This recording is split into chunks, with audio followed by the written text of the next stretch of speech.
E, aproveitando, duas em um, para a gente não perder muito tempo, qual é, na realidade, o papel do CISI no acompanhamento da necessidade desse concurso da educação? Calma. Agora sim. Olha, a gente tem que defender o que a lei preconiza e o que a lei estabelece, né? E a lei diz muito claramente, né, a nossa Constituição, que o acesso ao serviço público ele é feito mediante concurso público. Maurício, só um pouco aqui, só a gente... Tranquilo. Vamos ver agora, Maurício. Pronto. A gente tem que defender aquilo que está na lei. É o que a Constituição, as leis menores, elas determinam. E a Constituição é muito clara com relação ao serviço público. O meio de acesso ao serviço público é por meio do concurso público, certo? As nomeações, né, os decretos de uma parte do pessoal são também permitidos porque estão lá no rol de funções de confiança que o chefe do executivo tem o direito discricionário de nomear. Só que existem limitações para essa prática, né? Até a reforma, que eu tenho até medo de chamar de reforma trabalhista do Temer, a gente ainda tinha alguns subsídios para lutar contra essa prática. Porém, aquela reforma ela trouxe no seu bojo uma autorização de terceirização de tudo, né? Inclusive das atividades fins nas quais se insere aí a questão da educação. Então hoje a gente tem Brasil afora um quadro de substituição do servidor efetivo pelo servidor contratado, muitas vezes de forma precária, que a gente chama, sem uma formalização mais elevada, ou até mesmo um quadro de terceirização, que é quando o ente público ele contrata uma empresa que vai contratar essa mão de obra. Então, a gente ficou um pouco amarrado com relação a essa questão, principalmente depois desse processo de terceirização lá do Temer, 2019, que nós fomos para a rua, nós lutamos contra, nós batemos, né? Mas naquele momento, o movimento sindical, que é de origem de esquerda, estava no bojo de toda a discussão referente à situação do PT, do Lula, e acabou que a sociedade não abraçou tanto, né, aquela questão. E saindo, né, do impeachment, que também tirou um pouco da força do movimento sindical naquele momento. E nós tivemos duas grandes derrotas, né, que foi a reforma, aliás, a questão da terceirização, a reforma trabalhista e também a reforma da Previdência. Foram três passadas de pano que nós levamos, né, por conta principalmente do momento histórico que nós vivíamos ali. Para efeito daqui da nossa cidade, a gente sempre foi contra, se colocou contra a questão do contrato. Tanto é que a gente entende que traz alguns malefícios, né, para a sociedade como um todo. Primeiro, para o próprio contratado, a gente tem uma situação de instabilidade, né? Por quê? Porque ele sabe que, na maioria das vezes, a condição dele depende do cenário político, né? Onde ele ficará ali enquanto o grupo que ele apoiou, que ele votou, né, estiver no poder. Eu percebi que muita gente que trabalhou nas gestões anteriores, nessa que acabou e nessa que está iniciando, a gente percebe a presença de algumas pessoas, até por conta da raridade da mão de obra, principalmente de professor. Mas a gente chegou, inclusive, em 2018, ali antes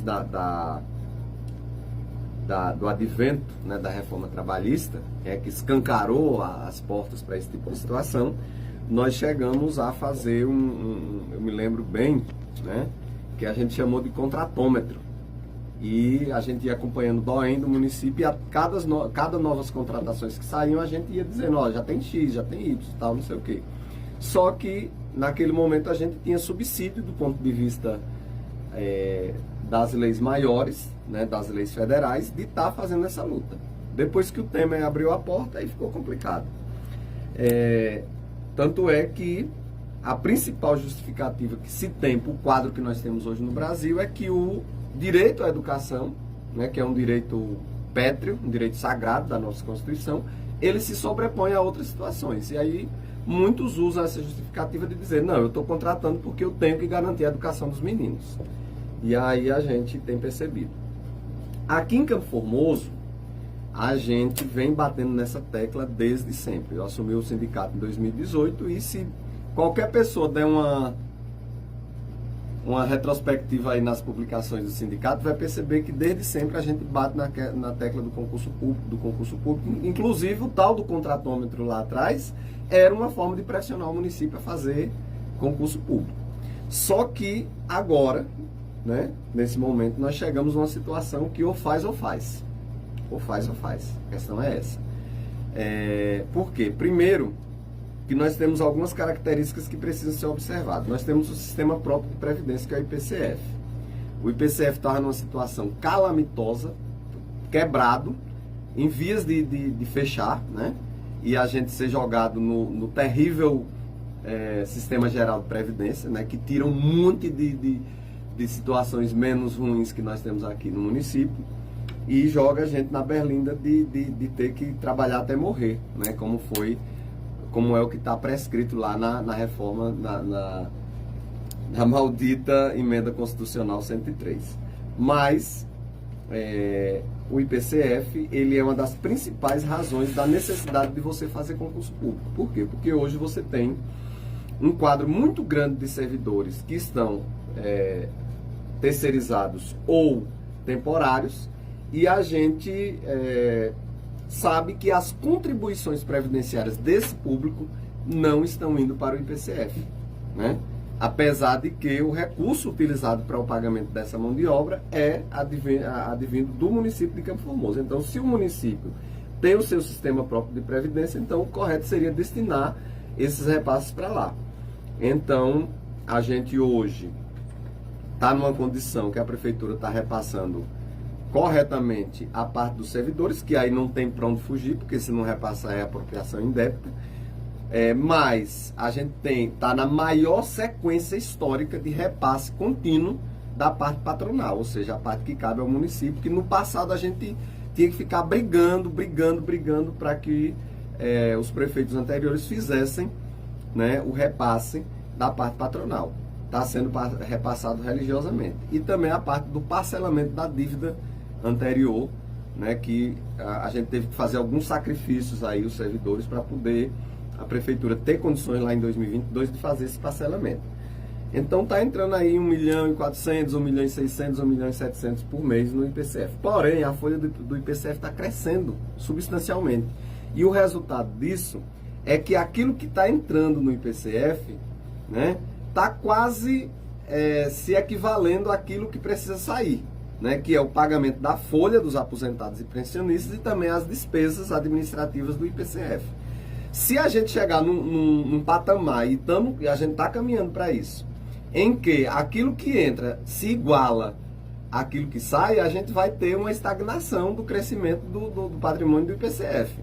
Ou um cenário ainda pior, aquilo que está saindo de folha de pagamento de despesas, se sobrepor ao que está entrando de patronal, de parcelamento e de parte do servidor, a gente vai voltar a ter o IPCF deficitário que a gente teve outrora, né? E aí isso vai levar a questão da alíquota, né? Porque você vai ter um cálculo atuarial negativo e a gente vai ter um problema muito grande. Então, eu acredito que quem, né, investiu tanto na recuperação do IPCF, e eu até brinquei, né, em algumas publicações que nós fizemos, que o IPCF estava na UTI, né? Da UTI ele veio para a enfermaria, e agora ele já recebeu alta, está em casa se recuperando. Só que para ele ter a recuperação completa, ele precisa de uma boa alimentação. E que boa alimentação é essa? Novas pessoas contribuindo para o IPCF. E essas novas pessoas, elas só podem contribuir para o IPCF se for feito concurso efetivo. Concurso REDA não resolve. Manutenção de contrato não resolve. E outro problema. Campo Formoso hoje tem ativas no sistema do INEP 118 escolas. Essas 118 escolas, elas precisam de diretor, né, vice-diretor e coordenador. Dependendo do tamanho, né, não precisa da equipe toda. E também tem situações em que agrupamentos de escolas ficam sob a responsabilidade de uma equipe de gestores. Mas o que é que está acontecendo? A lei de Campo Formoso diz o quê? Só pode ser diretor, vice-diretor e coordenador pedagógico quem for efetivo, concursado. Então, a gente corre o risco de chegar um momento que não tem mais mão de obra disponível para isso, porque nem todo mundo quer. Porque antigamente, ser diretor de escola era um negócio bom, porque o trabalho que tinha era pouco, tal, não sei o quê. Hoje em dia, eles ganham um adicional que na maioria das vezes eles gastam dentro da própria escola para poder ajudar, para contribuir, para fazer uma festinha legal, para promover uma coisa melhor para os servidores. Então, a gente tem um quadro, né, reduzindo a cada dia de gestores escolares. Eu até estava brincando com uma colega que, graças a Deus, conseguiu agora se aposentar, e eu dizendo, olha, volta e vai trabalhar como diretora de escola, porque tá rara essa questão. Então, eu vou apontar esses dois principais motivos, ou seja, a necessidade de você botar mais gente para você ter à frente das escolas servidores efetivos, servidores concursados, e também a questão da contribuição do IPCF. Então, a mesma posição que o CISI sempre teve a respeito de contrato, ela continua mantendo. E eu, assim, me animei, né, mais uma vez, com uma fala que foi feita pelo prefeito na quarta-feira, na jornada pedagógica, onde o mesmo afirmou para quem estava ali presente que seria feito o concurso. Porque eu estava brincando, no vídeo que eu gravei na segunda-feira, que eu estava na mesa de abertura da jornada e eu estava olhando para a plateia, que a gente fica um pouco mais elevado, olhando para a plateia e olhando assim, porra, quanta gente aqui, quantos jovens capacitados, a maioria, né? Aliás, eu posso dizer todos, né? Porque como não existe mais há muito tempo o curso de magistério, o pessoal agora faz a formação de professor já em nível de graduação, já é faculdade. Então, a maioria, se não todos ali, já com o diploma universitário de professor, né? Uma parte deles já com a pós-graduação, e eu ainda vi alguns que não são efetivos, mas que, cara, já tem mestrado e trabalhando como contrato, trabalhando como terceirizado. Então, assim, e ao mesmo tempo, eu olhava assim, aquele é do Olho d'Água, aquele dali é de Lages, aquela ali é da Tiquara, ali é de Brejão, ali é do São Tomé, ali é de Araras, ou seja, interiorizado. Hoje nós temos mão de obra qualificada em cada comunidade do interior desse município. Então tá na hora de botar esse povo para dentro do quadro efetivo do município. Agora, tem que ser concurso efetivo e definitivo. E o que é que nos preocupa também? Que esse recado vai para os meus munícipes Campo Formoso. Gente, vamos estudar, vamos nos preparar. Porque a condição de carreira de Campo Formoso está num patamar tão bom que a gente vai ter muita concorrência de fora. Mas a minha vontade é que todos aqueles que fossem aprovados no concurso fossem de Campo Formoso, né? E que ocupassem esse interiorzão, porque a gente tem muito chão aí pela frente e muita coisa para desenvolver nesse município. Então, sobre contrato, a posição do CISI é firme. Contrato não é interessante e o ideal é ter o concurso e o servidor efetivo. E como se diz o ditado, né? E vão lutar até o fim por essa situação. Aí eu espero que ele vai falar ainda sobre essa questão aqui. Você falou aí do IPCF. O IPCF que já saiu da UTI, né? Já está em casa, já recebeu alta. Você acha que agora, depois desse concurso, a efetivação dos professores, ainda leva quanto tempo para vocês dizerem assim, agora estou curado? Ele entrou nessa onda, né, da UTI, agora estou curado, agora eu posso voltar às minhas atividades normais. E quanto tempo ainda deve levar? Você tem ideia, em média? Olha, é muito complexo você fazer uma previsão dessa. Por quê? Porque a atuária, né, que é a área que faz a análise da viabilidade de um instituto de previdência, é uma ciência que, apesar de ser matemática, ela é um pouco inexata. Por quê? Porque ela depende de muitos fatores. Por exemplo, ela depende de dizer o seguinte: quantos servidores hoje têm filhos que vão se tornar dependentes do IPCF caso eles venham a falecer, né? Quantos filhos os servidores que estão na ativa, que são jovens, terão, né? Como vai ser o crescimento da carreira desse pessoal? Qual vai ser o nível de crescimento dos salários? Tudo isso tem que entrar no cálculo para poder decidir. E outra coisa, o repasse, principalmente do patronal, ele vai se manter? É outra pergunta importantíssima, porque um dos principais causadores do problema atuarial do IPCF foi essa histórica falta de repasse, que pela primeira vez, né, que se tem notícia, você teve um mandato em que todas as contribuições patronais do mandato foram pagas.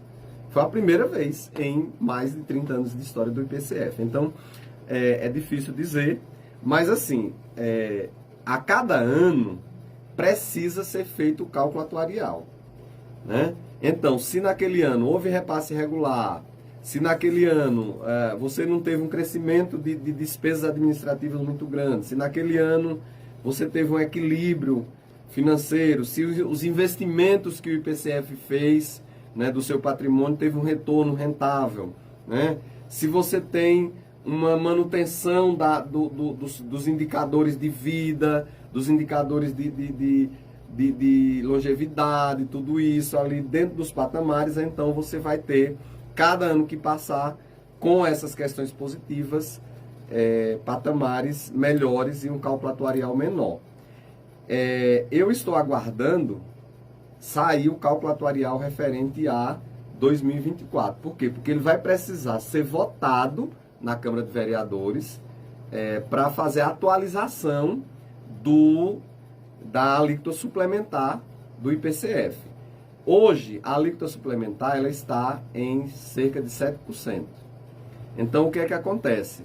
A gente vai saber a saúde do IPCF quando a Prefeitura mandar para a Câmara o projeto de lei de atualização do cálculo atuarial do IPCF. Porque lá vai ter uma tabelinha dizendo qual é a alíquota suplementar desse ano. Se ela for uma alíquota suplementar menor do que 7, né, que é mais ou menos atual, a gente vai dizer, realmente a saúde do camarada está melhorando. Se ela for uma alíquota muito para baixo de 7, a gente vai dizer, nossa, a recuperação está muito boa, e a gente pode fazer um prognóstico com base na evolução, né? Porque se você vê lá um quadro de evolução em que para os próximos anos você tem alíquotas suplementares menores, então você sabe que fazer uma previsão. Então, a gente vai voltar aqui e com certeza já vai ter tido acesso ao projeto de lei da atualização do cálculo atuarial, e aí eu vou fazer as minhas contas e eu vou lhe dizer, em X anos o IPCF está batendo um maior bolão aí, correndo aí nas pistas e nos campos. Eu não entendo bem do assunto, mas será que isso se deve também à falta de realização de concurso? Quando foi realizado o último concurso da área de educação aqui? 2012. Né? 2012 foi o último, aí é época do Dr. Yaci, né? Foi o último concurso que foi realizado, que teve assim um grande número de pessoal da educação entrando, porque eu fico meio inseguro de falar das outras secretarias, mas de lá para cá já teve concurso para outras secretarias, né? Mas para a gente mesmo da educação, o último foi em 2012, então a gente fica muito preocupado com isso e vai influenciar. Contribuiu também, né? Essa defasagem. E isso contribui sim. Por quê? Porque você tem a seguinte situação. Lá atrás, você tinha um pouquinho de aposentados, né? E uma base enorme de contribuição. O que é que está acontecendo? A quantidade de pessoas se aposentando está crescendo a cada dia mais. Hoje, só de aposentados, o CISI tem como sócio 128. Mas é bem maior do que isso a folha de pagamento do IPCF. Então, só da educação, que são sócios do CISI, porque tem alguns que depois que se aposentam saem, deixam de ser sócios, mas só para você ter uma ideia, só com a gente lá que é sócio e é aposentado, falar nisso, meu grande abraço aos queridos e queridas aposentados e aposentadas, a gente tem 128. Significa que terá mais. E eu vou até atualizar esse número, por quê? Porque dia 16 saíram 21 aposentadorias. E agora, dia 3, a gente já tem notícia de que chegou no IPCF mais 25 pastas para promover essas aposentadorias. E assim, aptos a se aposentar em 2025, a gente tem mais de 100. Então significa, estou dizendo apto, pode ser que a pessoa não queira se aposentar, porque tem gente que diz, não, eu vou terminar o meu mestrado, vou terminar a minha pós-graduação, vou tentar conseguir a minha estabilidade financeira e retarda a aposentadoria um pouquinho. Então pode ser que desse pessoal que esteja apto, nem todos se aposentem agora, mas o crescimento vai ser nesse sentido e a tendência é aumentar. Por quê? Porque hoje a gente está trabalhando, né, nesse momento com os concursados de 98 e 99. Só que imediatamente, muito pouco tempo depois, a gente teve o concurso que o concurso foi em 2021, né, feito pelo prefeito Santana, 2001, né, e uma grande quantidade de pessoas, eu até brinco com a data é interessante, uma grande quantidade de pessoas tomou posse, né, professores principalmente, no dia 4 de fevereiro de 2002. Então, é outra galera muito grande que daqui a pouco vai estar atingindo o direito à aposentadoria, principalmente as mulheres. E aí, quando se fala em educação, 70%, 75% são mulheres e elas, graças, né, a muita luta, elas se aposentam. Quem entrou até 2002, né, vai se aposentar aos 50 anos. Então, é uma quantidade significativa. Então, acaba impactando bastante. Por quê? Porque você tira a base de contribuição. Ou seja, é um sistema colaborativo, né, onde eu pago a aposentadoria de quem está lá, certo? E quem vem depois de mim pagará a minha. Aí a minha pergunta, eu sou do concurso de 2001, entrei no dia, na data, linda data de 4 de fevereiro de 2002. Aí eu pergunto, quando eu me aposentar, quem vai pagar a minha aposentadoria? Por isso que tem que ter o concurso. Então, realmente a falta de concurso, ela é né, decisiva para esse agravamento do quadro do IPCF. A partir do momento que você vem numa crescente de recuperação, com o investimento que foi feito, né, a gente acompanha aí, foi mais de 100 milhões que entrou aí no IPCF, e algumas medidas de ajuste da legislação de concessão das aposentadorias, o que colocou o IPCF nessa condição, de estar em casa se recuperando. Mas é necessária agora essa fisioterapia para o IPCF, que seria a entrada de novos segurados, para que eles garantam, né, a sustentabilidade do sistema. Senão o sistema, se você botar uma pirâmide de cabeça para baixo, ela vai tombar. Por quê? Porque é importante que a base seja sempre maior do que o topo, para você poder sustentar o sistema. Existem pessoas que fazem concurso, passam e levam anos para serem chamadas. Não é o caso aqui. Pelo quadro que você me passou aí agora, a partir do momento que for aprovado, automaticamente já vai ser efetivado. Que tempo leva entre fazer o concurso, ser aprovado e ser efetivado? Olha, eu tenho que lembrar o seguinte, por isso que eu disse que agora tem que fazer ou fazer, porque o município nunca esteve preparado para fazer como está e nunca esteve tão necessitado de fazer como está, né? Principalmente se você levar em consideração a questão do IPCF. E aí a gente vem numa tocante aí de levantar a bandeira do concurso público. Por quê? Nós somos filiados à CNTE. A CNTE lançou agora essa semana, inclusive vai ter uma live, Márcio. A data, você lembra? Vai ter uma live onde o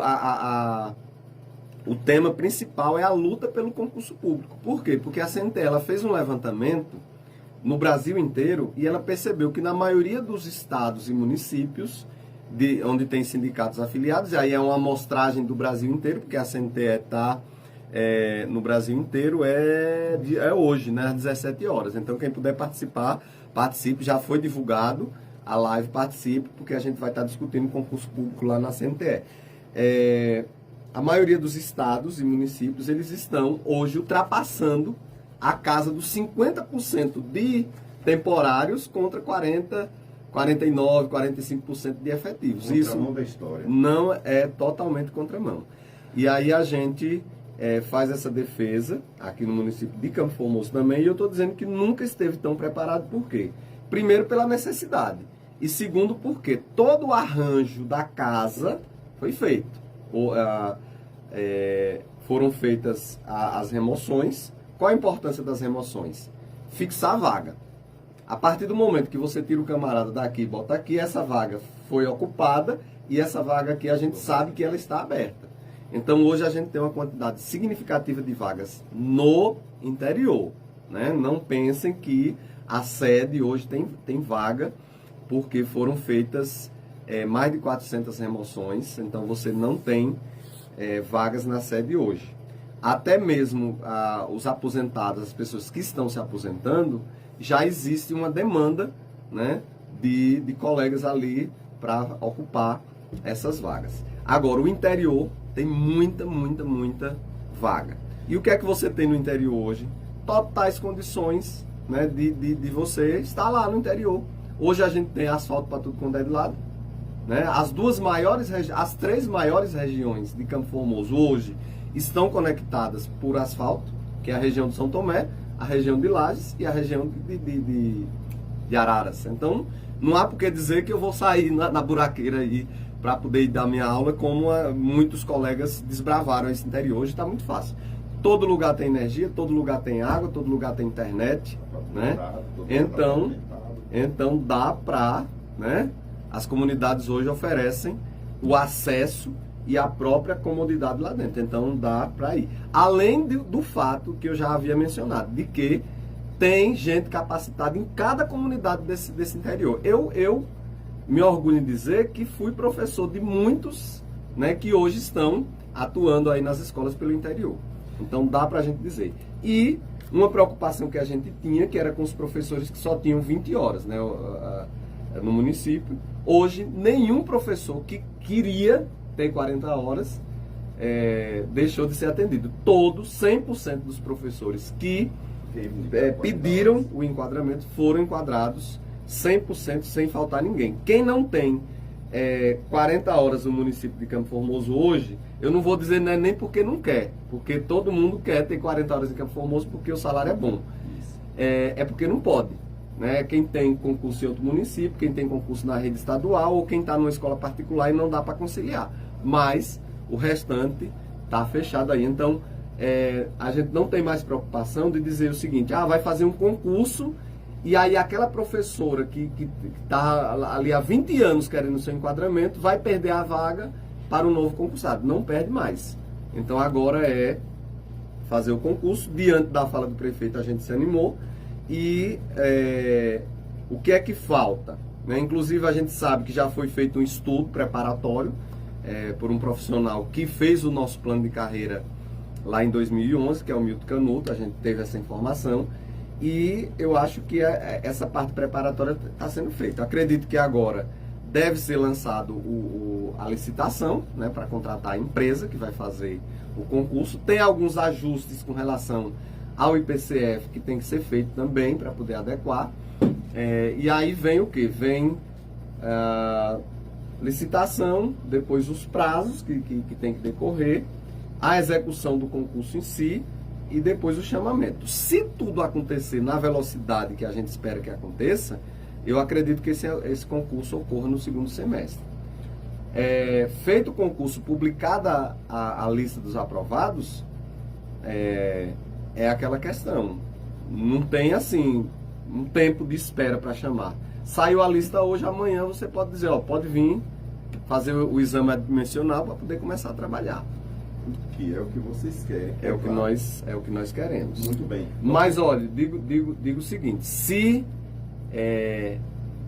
a prefeitura conseguir viabilizar tudo para que o concurso seja realizado, pelo menos até a metade do ano, ou passando ali, julho, agosto no máximo, para nós vai ser excelente, porque abre a possibilidade de que ainda esse ano você tenha pessoas assumindo ali as suas funções. E a nossa torcida é que muita gente nem precise se preocupar, porque já vai estar na sala de aula, é só assinar o termo de posse e ficar onde está mesmo. Se quiser, já começa no mesmo dia. Vamos mudar um pouco o tom da prosa. Porque, presidente, o CISI nunca conseguiu trazer a database para o mês de janeiro e fevereiro. É um problema, né, que vem se arrastando e vocês não conseguem solucionar esse problema, que é claro, né, isso é previsto para vocês. Olha, na verdade, nunca houve assim um movimento dentro da base, um movimento assim muito significativo. A gente tem alguns colegas que já pontuaram essa situação, realmente, mas nós nunca tivemos assim um movimento no sentido de dizer, vamos ter que fazer, vamos ter que chamar essa questão, vamos ter que levantar essa bandeira. É isso que eu queria saber. Nunca tivemos essa. Por exemplo, vou me reportar aqui o pessoal dos enquadramentos. Quando a gente procurava a ex-prefeita para tratar desse assunto, a resposta era padrão. Não vou fazer porque tem um processo do CISI contra os enquadramentos. Não vou fazer porque tem um processo do CISI contra as remoções. E tudo envolve vaga, então enquanto o processo não for julgado, não vai ter nada disso. A gente não vai alterar nada. E aí, quando foi em 2021, a gente sentou, logo depois que o prefeito assumiu, ele disse, eu vou fazer os enquadramentos. Agora, vocês precisam fazer a parte de vocês. Cadê? Resolva aí os processos, resolva aí toda a situação que a gente vai fazer. E aí a gente começou a ver, entre os 100 e poucos interessados e mais uns 300 e poucos interessados nas remoções, uma pressão muito grande chegando nos ouvidos da gente por essa demanda de remoção e de enquadramento. Tanto é que a gente teve que abrir mão dos processos que a gente tinha para poder facilitar o trâmite da coisa. E nossa vontade, nossa ideia era fazer primeiro os enquadramentos e depois as remoções, a gente acabou invertendo. Fez as remoções primeiro e depois fizemos os enquadramentos. Mas o pessoal nunca largou a peteca, principalmente o pessoal dos enquadramentos. Toda semana tinha cobrança, Então, assim, é aquilo que a gente chama de uma demanda espontânea por algo que as pessoas querem. A database, veja bem, ela permite que a gente faça uma negociação mais pé no chão, que é uma negociação que você já sabe mais ou menos qual é a condição que o município vai ter de repasse do Fundeb.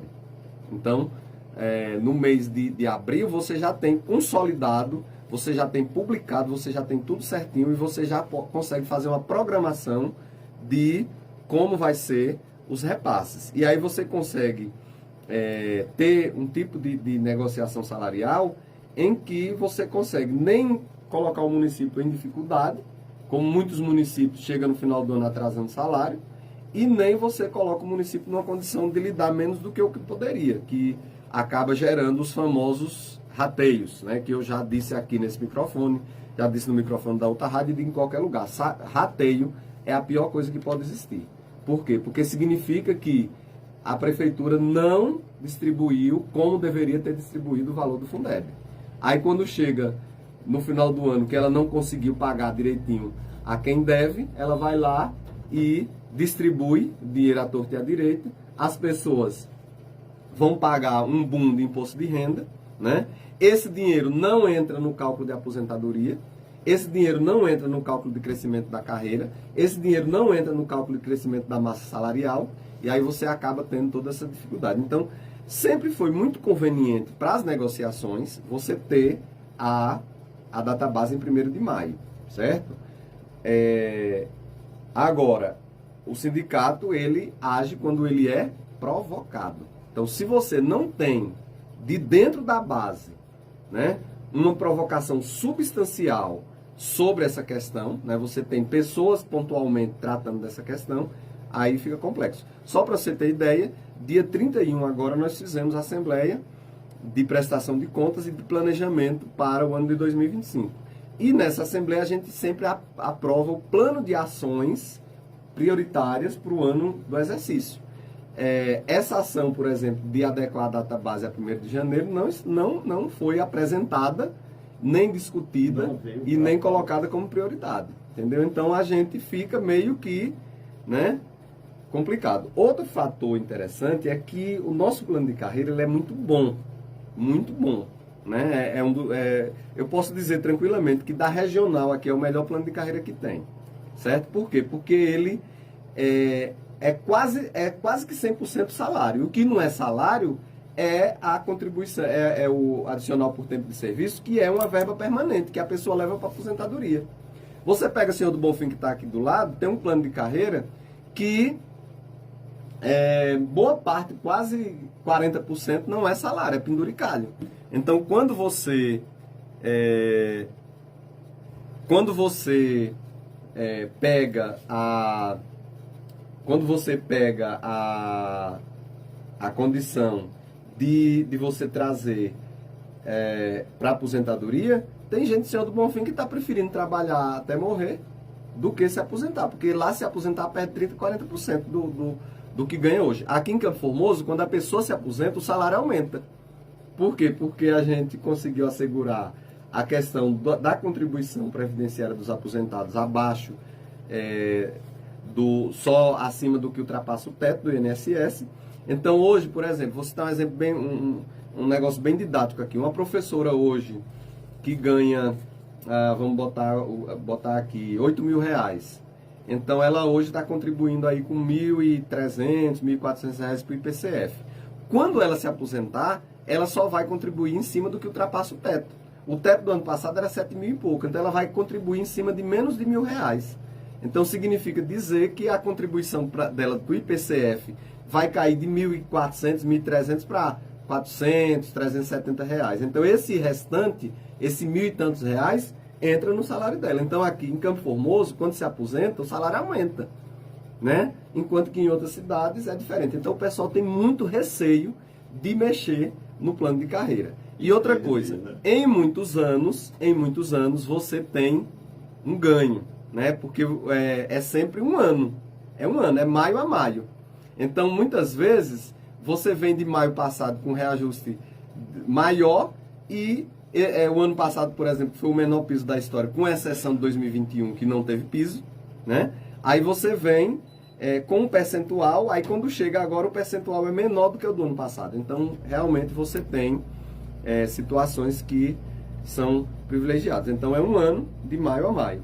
É claro que, para se adequar à lei do piso, teria que ser 1º de janeiro, mas também, para se adequar à lei do piso, o município teria que cumprir 1/3 da carga horária dessa classe. Então, são concessões que o servidor vai fazendo para o município para facilitar a negociação. É o tal do sede daqui, sede de lá, e você chega no entendimento. Mas é uma questão a ser pensada, é uma questão a ser imaginada, e cabe à categoria provocar o sindicato nesse sentido. Muito bem. Me diga uma coisa, como é que o CISI tem acompanhado essa questão aí dos precatórios do Fundef? Todos os anos cria-se aquela expectativa, agora nós vamos receber. Me diga aí, como é que vocês têm acompanhado, como é que vocês têm fiscalizado essa situação?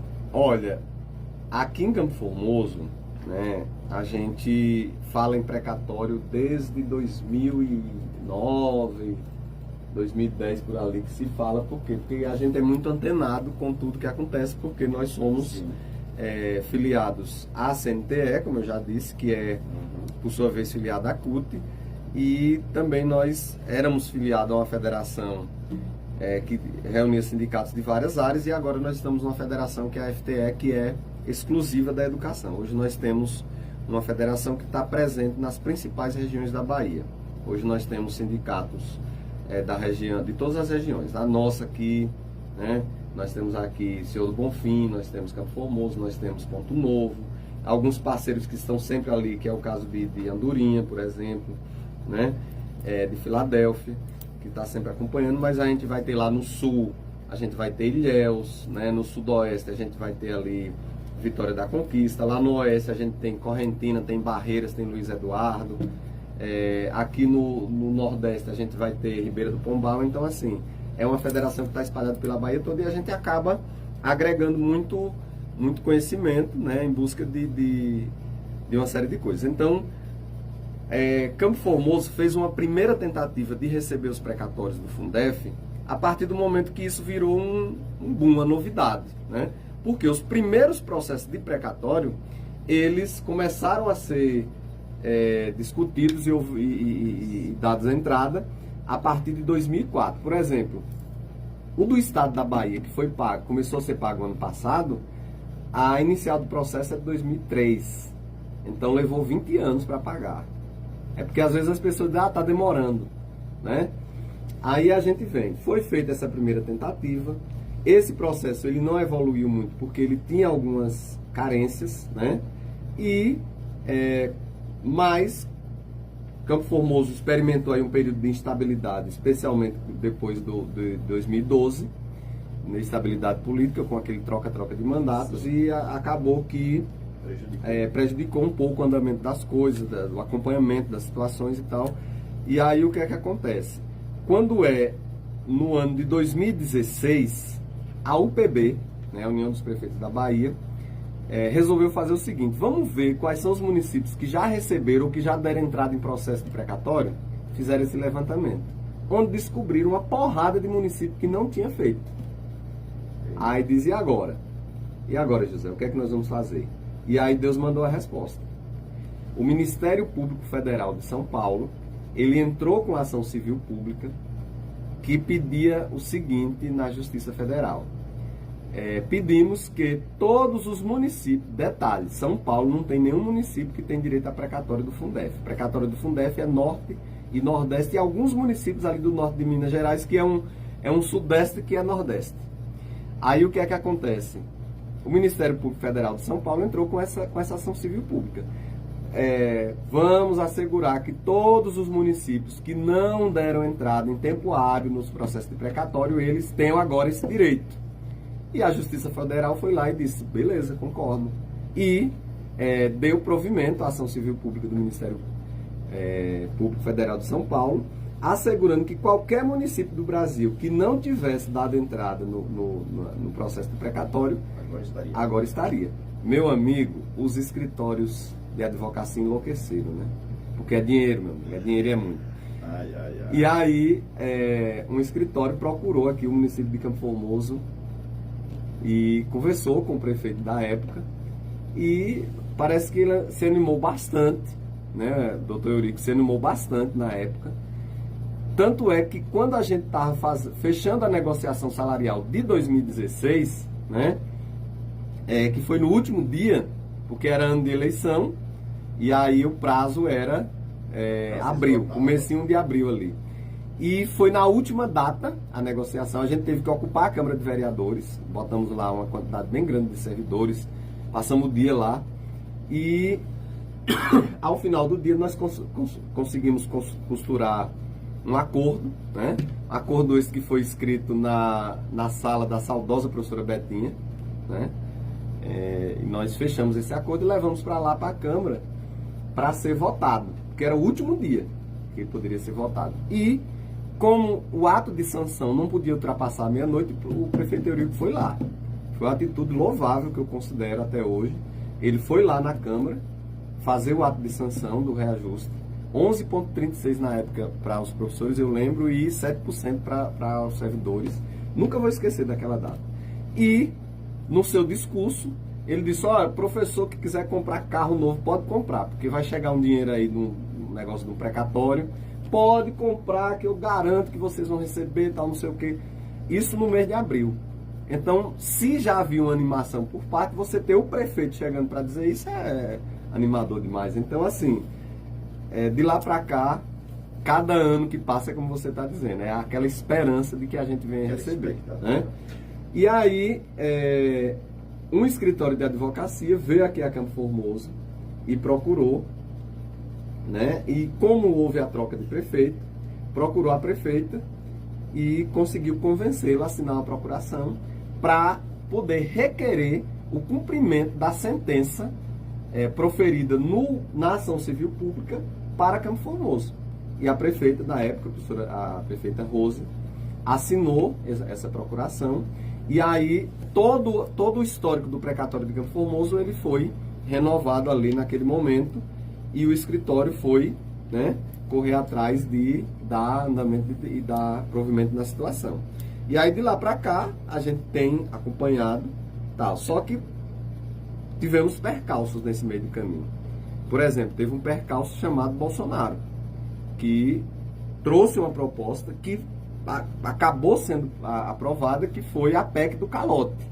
Todo mundo lembra disso, que foi uma PEC que pegava todos os precatórios do Brasil e botava um prazo de 10 anos para pagar, certo? A gente conseguiu tirar os precatórios do Fundef na época com muita luta e deixar num parcelamento menor, que era em 3 parcelas, né? Mas outra dificuldade que tinha era o tal do teto de gastos, porque o precatório ficava dentro do teto de gasto, e aí corria o risco, mesmo tendo a possibilidade de pagar em 3 anos, corria o risco de todo ano bater no teto de gasto e ficar sempre pro ano que vem, pro ano que vem, pro ano que vem, né? E aí a gente teve aí um esfriamento, principalmente dentro das ações judiciais, que freou um pouco, porque o judiciário, acredito que começou a pensar o seguinte: de que adianta a gente dar a sentença se não vão pagar? Né? Se existe essa PEC dificultando o pagamento. Né? Nós conseguimos, com muita luta também, derrubar da PEC a parte que tem a ver com o teto de gasto. Então, hoje, o precatório ele não entra dentro do chamado arcabouço fiscal. Ele fica de fora. Então, dá para o governo incluir com mais folga no orçamento o pagamento dos precatórios. E esse governo ele se comprometeu aí a zerar os precatórios até 2026, que é seu último ano, que é o ano que vem. Aliado a isso, a gente teve um andamento espetacular do processo de Campo Formoso. Como eu estou lhe dizendo, o da Bahia levou 20 anos. O de Campo Formoso é de 2017, então ele tem o quê? Vai para 8 anos agora, não é isso? Não é isso, Márcio? Márcio que é bom de matemática. Vai para 8 anos agora de andamento do processo, e a gente teve o seguinte: num primeiro momento, quem deu entrada lá fez um cálculo e apresentou uma planilha dizendo: olha, o governo federal deve 185 milhões para Campo Formoso. O governo federal foi lá e mandou 3 bolas nas costas. Primeiro, não reconhecemos 185, a gente só reconhece 105. 80 milhões a gente não deve não. Né? Segunda bola nas costas.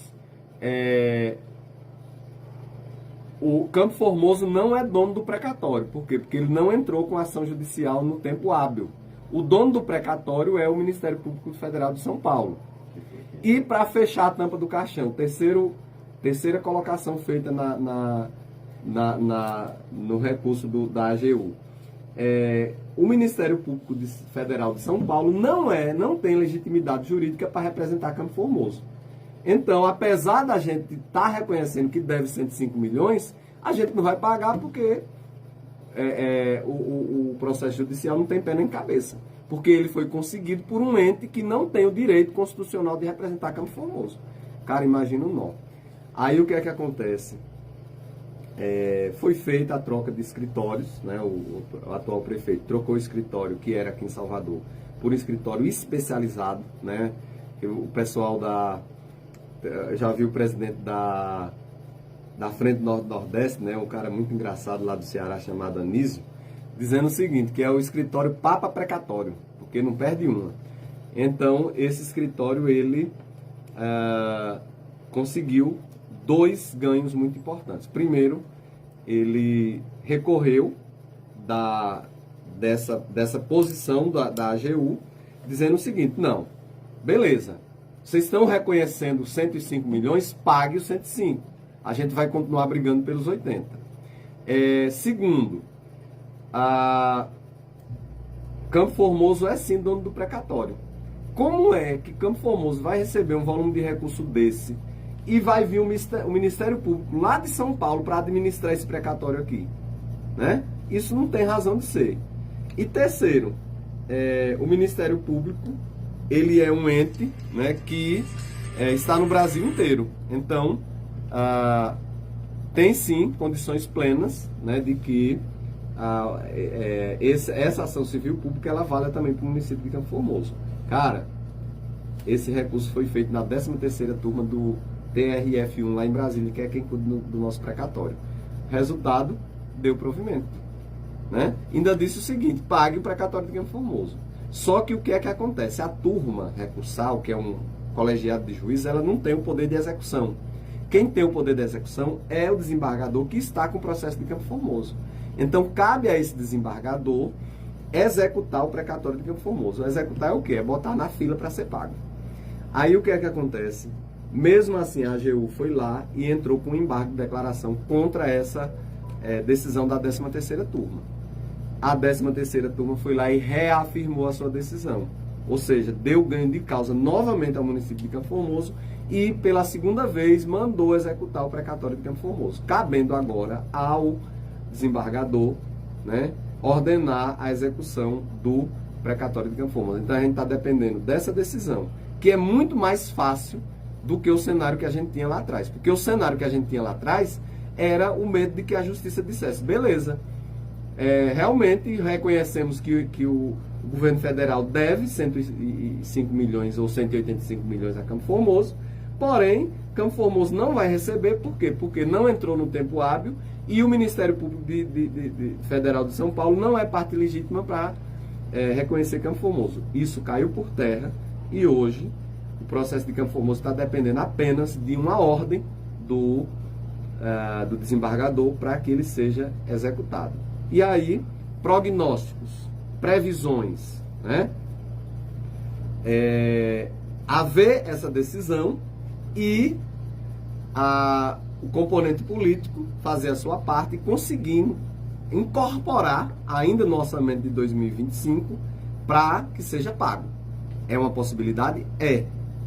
Segunda possibilidade, sai a decisão e aguarda-se, né, a lei orçamentária de 2026, que é votada deveria ser votada até dezembro de 2025. Muitas vezes ela entra em janeiro sem ser votada, mas entraria ali no orçamento de forma regular ainda em 2025 para ser pago em 2026. Terceira possibilidade, acordo. Ou seja, diante da possibilidade de que não há mais o que fazer, a União, né, o governo federal diz assim, Campo Formoso, eu vou pagar à vista agora se você me der X% de desconto.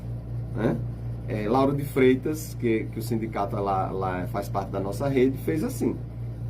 Houve o oferecimento de um acordo, a prefeitura gostou do acordo, chamou o sindicato sentou, levou para a categoria aceitou, Lauro de Freitas, todo mundo já recebeu. Então, essas possibilidades que nós temos, e esse horizonte para 2026 é o horizonte mais seguro, que eu acho.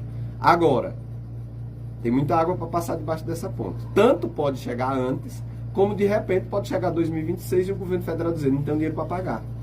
inventar aí algum tipo de medida, seja uma medida provisória, seja uma PEC, seja qualquer outra coisa, e empurrar mais para frente. Isso pode acontecer? Pode. Porque eu tenho medo de estar fazendo essa previsão, aí depois o povo comprar uma casa e dizer, olha, vá cobrar do Maurício porque ele disse que eu ia receber esse dinheiro.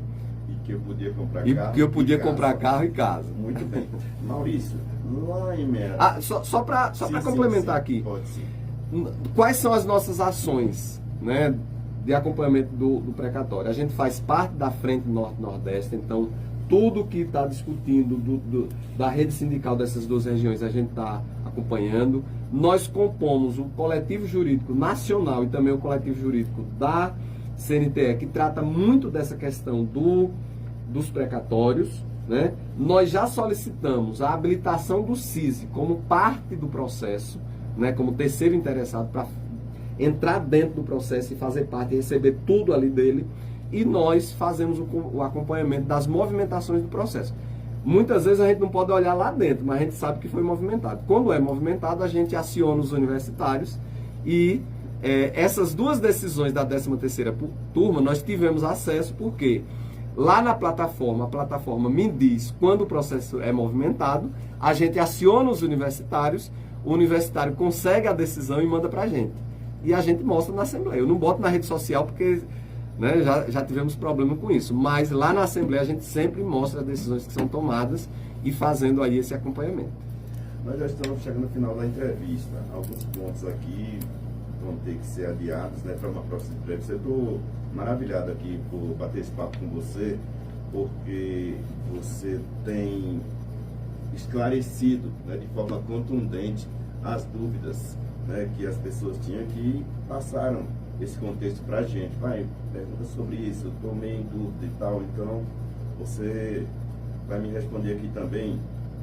Em 2008, o CISI entrou com uma representação cobrando o pagamento do terço de férias. Isso é uma coisa também que o pessoal critica muito, que o pessoal corre atrás da gente, pede socorro, e eu digo, olha, primeira oportunidade que eu tiver de entrevistá-lo, não se preocupe, essa pergunta vai ser feita. Nós sabemos que é um processo que já foi julgado, que vocês tiveram ganho de causa, mas que fica de lado, né? Sempre tem uma desculpa, sempre há algo que impede vocês disso que é um direito por lei.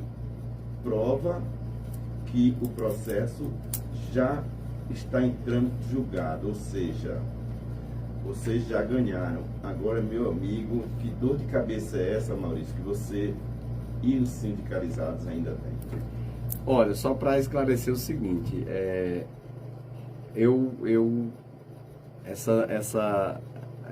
esse ganho de causa, ele caiu no meu colo em janeiro de...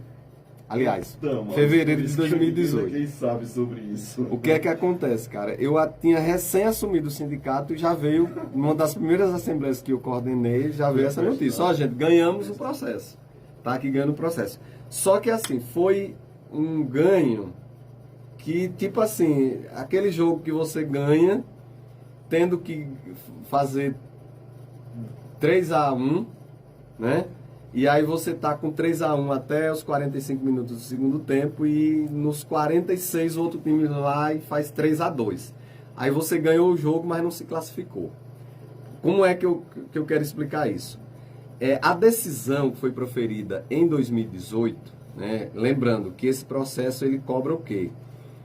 Que seja devolvido o valor que era descontado, né, do IPCF, era a contribuição previdenciária que era descontada nas férias do servidor. Por isso que a gente chama processo terço de férias.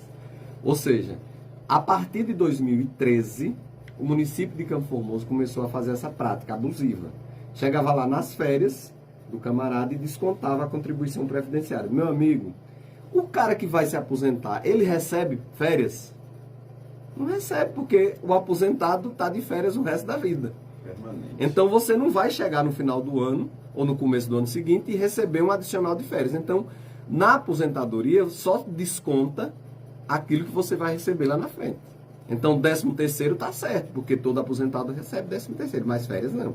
Então, a gente entrou com essa representação e quando foi eu acho que é 2014 ainda, quando foi em 2018, saiu a sentença dizendo o seguinte: suspenda-se a cobrança da contribuição previdenciária do terço de férias dos servidores de Campo Formoso. Só que a sentença, por isso que eu digo que a gente ganhou, mas não se classificou, a sentença não disse assim: e devolva os valores descontados indevidamente. A gente teve que fazer um adendo ao processo, né, pedindo essa devolução. E aí, esse imbróglio vem de lá para cá, por quê? Porque não saiu sentença, né, desse adendo, dizendo o seguinte: com base na sentença anterior, devolva os valores devolvidos, como é que diz? Descontados indevidamente. Então, até o presente momento, a gente não tem essa sentença mandando devolver, que é o que a gente chama de indébito, a sentença de indébito. Porém, a gente já teve sinalização positiva por parte do município que diz que tem interesse de pagar. Só que de lá para cá, algumas situações começaram a intercorrer e dificultar, que foi o quê? Por exemplo, o fato de que não havia segurança jurídica, porque esse tema estava no STF. O STF discutindo se era ou não constitucional cobrar a contribuição previdenciária das férias dos servidores. Só o ano passado que o STF se manifestou e disse o seguinte: respeite-se a legislação. O STF às vezes é tão enigmático, né? Porque ele disse o seguinte, basicamente o seguinte: para o regime geral, vale o que está na regra do regime geral, que é descontar, e para os regimes próprios, observe-se cada legislação. Então tem que observar lá na legislação local se o município tem ou não autorização para descontar. Pasme, na lei municipal de Campo Formoso, o município tem autorização para descontar, desde que ele regulamente. Mas eu acredito que não há interesse por parte do município de fazer isso. O que é que acontece? Diante disso, a gente tem o crédito de 2013 a 2018 para ser devolvido, e a decisão do STF não impede que essa devolução seja feita. Agora, tem dois caminhos. Um é aguardar a sentença, onde o juízo vai dizer pague, ou então não precisa pagar. A sentença ela é boa porque ela é definitiva. Ou ela vai mandar pagar, ou ela vai dizer que o servidor não tem direito. Agora, qual é a outra possibilidade? Acordo. A gente propôs o acordo e o que foi que o prefeito disse na época? Disse: olha, eu aceito pagar desde que me dê segurança jurídica, porque eu tenho que cuidar do meu futuro político. Então, se eu pagar e eu não tiver problema lá na frente com a lei da ficha limpa ou qualquer outra que seja, tranquilo. Aí a gente fez o quê? Foi no jurídico do IPCF e pediu um parecer. O jurídico do IPCF deu parecer favorável, dizendo que pague, né? Que inclusive o IPCF poderia pagar porque o dinheiro foi parar lá, né? O dinheiro chegou lá porque foi descontado e foi direcionado para lá. Porém, no próprio parecer, o jurídico do IPCF disse: como o IPCF é uma autarquia municipal, manifeste-se a Procuradoria do município. E a Procuradoria do município se manifestou contra. Então a gente tem um empate, né? Com o advento agora da Marilândia no IPCF, a gente lançou novas luzes, e a estratégia que ela propôs e que a gente gostou é que vai chamar os três jurídicos: o jurídico do sindicato, o jurídico da prefeitura e o jurídico do IPCF. Vão sentar e às vezes ela brinca, vamos sentar, e a gente só levanta depois que resolver esse impasse. Então, por isso que se renova a esperança de que esse valor seja devolvido. Maurício, eu quero externar aqui as minhas desculpas. A gente se estendeu aqui um pouco no horário, aos nossos ouvintes, e a você, Maurício, vai ficar aí sob sua responsabilidade no diálogo com a gente aqui. Vou deixar dois temas que não vai mais poder ser abordado em virtude do tempo, que é a questão da construção da sede própria, do CISI, e também das eleições sindicais.